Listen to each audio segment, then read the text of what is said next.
name is Patty Chan from the Toronto Chinese Orchestra, and today we will be speaking with Angela. Hi, Angela. Hi, Patty. How are you today? Good, thank you. How are you? I'm good. Well, I'd just like to introduce you to our audience, and could you tell us a little bit about yourself?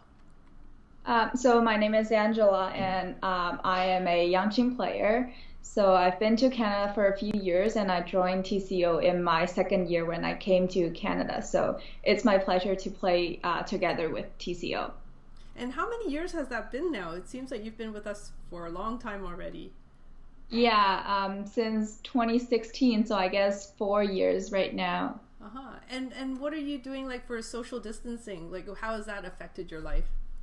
Well, actually, after I graduated from high school, I went to Western University, so that's quite far away from Toronto, where we usually rehearse. So I've actually kind of like left TCO for a bit of while, but I joined all the performances during our last performance season. But for right now, I think it's like an opportunity for me to join TCO during our regular rehearsal time on like our regular Friday night.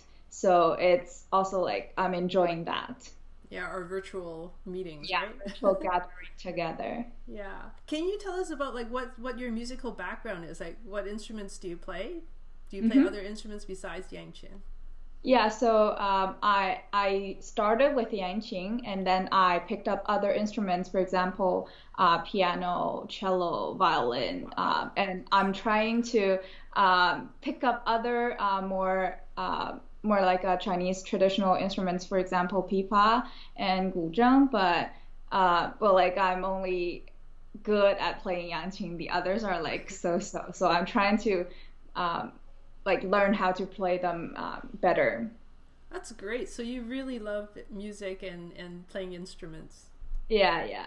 I enjoy like my life filled with music. Right. And what are do you have any other hobbies that you Um, enjoy doing?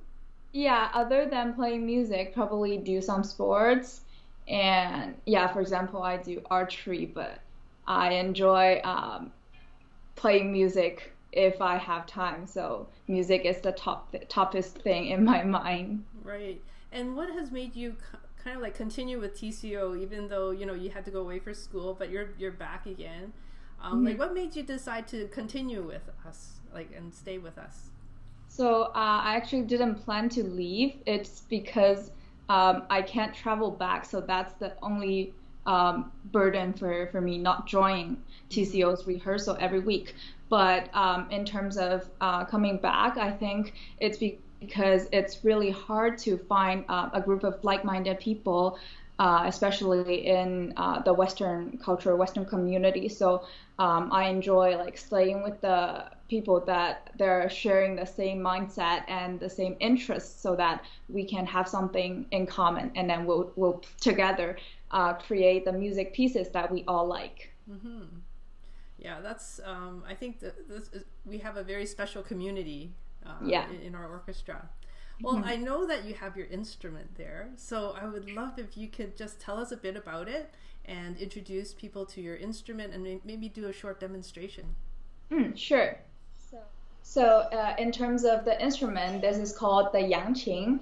It has 144 strings, stretched from left to right on this trapezoidal shaped box. Hmm. It is originally originated from Middle East, and it has different versions all around the world. For example, in the Middle East, the centaur, the America, we have the hammer dulcimer, and maybe European version, the hackbret. So the Chinese version is called Yanqing, and it's transported to China during the Ming Dynasty through the Silk Road. So we usually use it as an accompaniment instrument and also in different operas.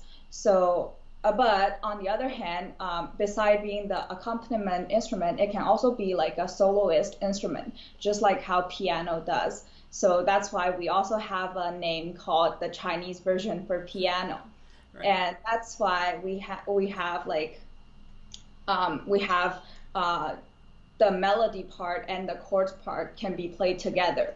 So I'll have a short demonstration here. Sure.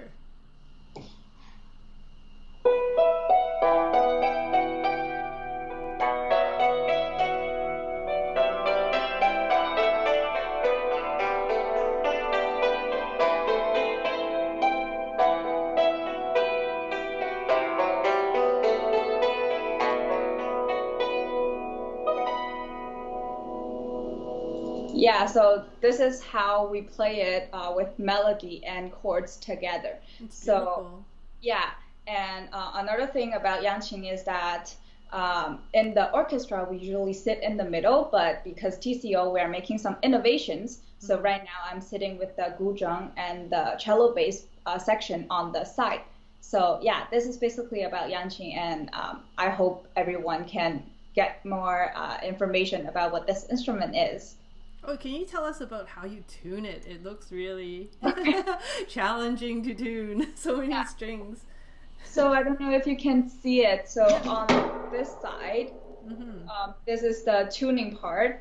And because there are 144 strings, Right. so that tuning is quite like a painful job for Yanqing players. Right. So we have like a tool like this. Uh-huh. So basically you just like screw it, and then the strings will stretch or be loosened so that you can tune it. Right. Yeah.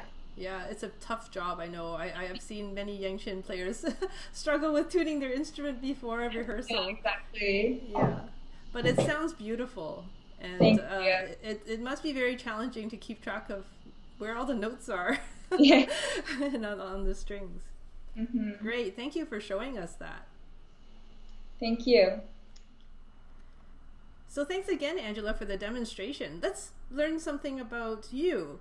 So who has had the greatest impact in your life? So I think, as I mentioned earlier, music is always my kind of like the top thing in my life. So I think my kindergarten teacher and my mom has the greatest impact in my life because that teacher, she introduced me to this instrument. Oh. So my mom actually picked erhu for me at the beginning. Well, surprisingly, I didn't continue with erhu, but I picked this instrument instead. So it's that teacher, she kind of like opened up the door of music, or like the door to music world to me at a really young age. And also my mom always supported me throughout this journey. So right now I really enjoyed how both of them helped me to find out what I'm really interested in.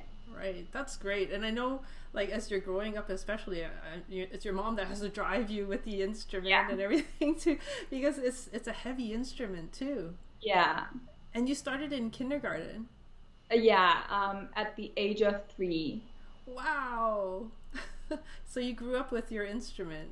Yeah, it was kind of funny at the beginning how like this instrument is even bigger than like me. So Yeah, much heavier too, I'm sure, when you're 3 years old. Oh, that's amazing. Well, I really am, grateful that you're part of TCO, and it's been great having you come to rehearsals and also come to our performances too. I guess, like, if I were to ask you a more casual question, how would you describe yourself in a sentence? Can you describe yourself in a sentence? I don't know. It's kind of hard to phrase it in a sentence, but I guess I am fond of music. So, like a statement. A statement. But what characteristics would you say are important to you? In terms of characteristic, I guess maybe passion and dedication. Yeah. Those are good words, especially when you put them together, right? Then you've got it. You've got it all. And then another fun question: what's your favorite food? I don't know. I accept every kind of food, and I guess like every time TCO gatherings we had like a potluck or something like that. So I enjoyed different types of food, Chinese food, Western food. Yeah. So you'll you just love every type of food. Yeah. Okay. You're the first one that didn't have a certain preference. Like you just love everything. That's great. Yeah, everything. That's great. So, well, I hope to see you again soon, and hopefully in a live rehearsal, and hopefully we'll, be able to play music together again. Yeah, me too. And hopefully everyone will stay safe and healthy during this difficult time. Right. Well, thank you for sharing your instrument, your knowledge, and your time with us today, Angela. And thank you for having me today. Okay, bye. Bye.